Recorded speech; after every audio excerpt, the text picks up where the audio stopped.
Hello guys, welcome back to my YouTube channel day with K B. അപ്പോൾ okay, ഞാൻ ഈ കാറിൻ്റെ ഉള്ളിലാണ് വ്ളോഗ് ചെയ്യുന്നത്. അതാരും കണ്ടിട്ടോ ഒന്നുമല്ല. പുറത്തുനിന്ന് വ്ളോഗ് ചെയ്യണേ നല്ല നോയ്സും കാര്യങ്ങളുണ്ട്. അപ്പോൾ അതിനോണ്ട് കാറിൻ്റെ ഉള്ളിലാണെങ്കിൽ കുഴപ്പമില്ല, കുറച്ചുകൂടെ ബെറ്റർ ആവുന്നേ. അതുകൊണ്ടാണ് കാറിൻ്റെ ഉള്ളിൽ നിന്ന് ചെയ്യുന്നത്. ഓക്കെ, അപ്പോൾ ഇന്നത്തെ എൻ്റെ വീഡിയോ എന്താണെന്ന് വെച്ചാൽ, ഇന്ന് ഡീസറെ റിലീസായല്ലോ.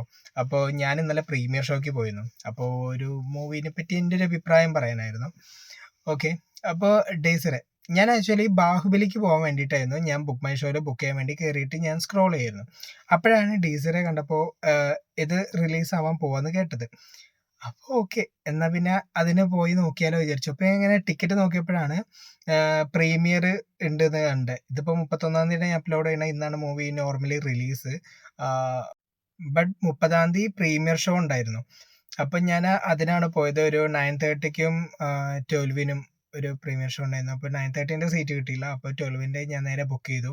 അങ്ങനെ ബുക്ക് ചെയ്ത് അവിടെ എത്തിയപ്പോൾ എൻ്റെ പണ്ടത്തെ നാട്ടിലൊരു ചേട്ടനുണ്ട്. ആ ചേട്ടനെ കുറേ കാലത്തിന് ശേഷം ചേട്ടനെ കണ്ടു. അങ്ങനെ വർത്തനൊക്കെ കഴിഞ്ഞ് അവിടെ നീലക്കോയിൽ ടീമും എല്ലാവരും ഉണ്ടായിരുന്നു. അങ്ങനെ അപ്പോൾ ആൻഡ് അവിടെ കുറേ ബൗൺസേഴ്സും കാര്യങ്ങളൊക്കെ ഉണ്ടായിരുന്നു. അപ്പോൾ അവരെ കണ്ടപ്പോഴേ മനസ്സിലായി സെലിബ്രിറ്റിയും ഇതൊക്കെ ഉണ്ട്. അപ്പോൾ ഞാനവിടെ ഹെൽമെറ്റ് വെക്കാൻ വേണ്ടി പോയപ്പോൾ അവിടെ ചോദിച്ചപ്പോൾ പറഞ്ഞു ഇങ്ങനെ മോഹൻലാലിൻ്റെ ഫാമിലിയൊക്കെ വന്നിട്ടുണ്ട്. ഒരു 8:30-8:45 സമയത്തൊക്കെ ആണെങ്കിൽ ഇവിടെ ആൾക്കാരൊന്നും ഇല്ലായിരുന്ന സമയത്ത് അവരൊക്കെ ഇവിടെ കൂളായിട്ട് നടക്കുന്നത്, അങ്ങനെയൊക്കെ പറഞ്ഞു. അങ്ങനെ പിന്നെ ഉള്ളിൽ കയറിയപ്പോഴേക്കും മറ്റേ ഷെഫ് പിള്ളയും അങ്ങനെ കുറേ പേരെ കണ്ടു. ദെൻ അത് കഴിഞ്ഞ് മൂവിക്ക് കയറി. ഈ മൂവിനെ പറ്റി പറയുകയാണെന്നുണ്ടെങ്കിൽ ഒരു അടിപൊളി സാധനമാണ്. നമുക്ക് മലയാളത്തിൽ ഇങ്ങനെ സാധനം ഉണ്ടായിട്ടില്ല. ലൈക്ക് ഇപ്പോൾ ലോകം നമുക്ക് അറിയാലോ, ലോകം നമുക്ക് മലയാളത്തിൽ ഇങ്ങനെ ഒരു സാധനം ഇതുവരെ ഉണ്ടായിട്ടില്ല.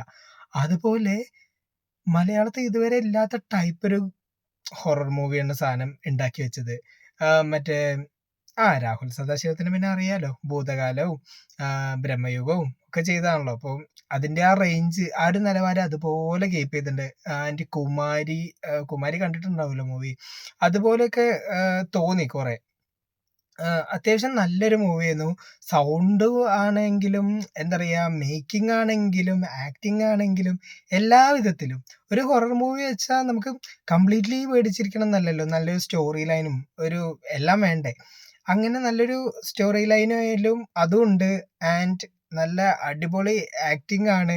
ചില സ്ഥലം ചില ഭാഗങ്ങളൊക്കെ ഉണ്ട്, അതൊക്കെ നമ്മൾ കണ്ടുതന്നെ അറിയണം ഒരു എഫക്റ്റ്. പിന്നെ എൻ്റെ ഒരു അഭിപ്രായത്തിൽ ഈ കമൻ്റ് അടിക്കുക അല്ലെങ്കിൽ അങ്ങനെ ഉള്ള തിയേറ്ററിൽ അല്ലെങ്കിൽ അങ്ങനെയുള്ള ആൾക്കാരുടെ ഒപ്പം പോവാണ്, ഐ മീൻ കാണാൻ പോവുകയാണെങ്കിൽ നല്ലൊരു മൂവിയായിട്ട് നിങ്ങൾക്ക് ഫീൽ ചെയ്യുമെന്ന് എനിക്ക് തോന്നുന്നു. കാരണം ഞാൻ പോയപ്പോൾ ഞാൻ ഒറ്റയ്ക്കാണ് പോയത്. ആൻഡ് തിയേറ്ററിൽ പ്രീമിയർ ആയതുകൊണ്ടാണാവോ എല്ലാവരും ഭയങ്കര ആ ഒരു ചില സീൻസ് ഉണ്ട്, ആ ഭാഗമൊക്കെ വരുമ്പോൾ എല്ലാവരും കാം ആൻഡ് ക്വയറ്റായിട്ടാണ് ഇരിക്കുന്നത്. പൊതുവേ ആ ഒരു ഭാഗം എത്തുമ്പോൾ എപ്പോഴാണെങ്കിലും ആരെങ്കിലും കയറി എന്തെങ്കിലും ഡയലോഗ് അടിക്കണതാണ് കേൾക്കാറുള്ളത്. ഇന്നിപ്പോൾ അങ്ങനെയൊന്നും കണ്ടില്ല, അതുകൊണ്ട് നല്ലപോലെ ആസ്വദിച്ച് കാണാൻ പറ്റി. So it's actually good movie. എല്ലാവരും പോയി കാണാൻ ശ്രമിക്കുക എന്നാണ് എൻ്റെ അഭിപ്രായം. തിയേറ്ററിൽ തന്നെ കാണണം. ആൻഡ് ഞാൻ PVR PXL എന്നാണ് കണ്ടത്. അതിൻ്റെ സ്ക്രീൻ റേഷ്യോ എനിക്ക് എക്സാക്റ്റ് എത്രയാണെന്ന് അറിയില്ല, നോക്കിയിട്ട് പറയണം. ആ ഒരു സ്ക്രീനിൽ കംപ്ലീറ്റ് ഫില്ലായിട്ടാണ് വന്നത്.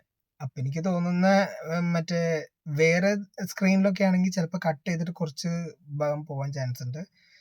എന്തായാലും നല്ലൊരു തിയേറ്ററിൽ പോയിട്ട് കാണാൻ ശ്രമിക്കുക. നല്ലൊരു മൂവിയാണ്. എൻ്റെ പേഴ്സണൽ ഒപ്പീനിയൻ ആണ് കേട്ടോ. അപ്പോൾ താങ്ക് യു ഫോർ വാച്ചിങ്.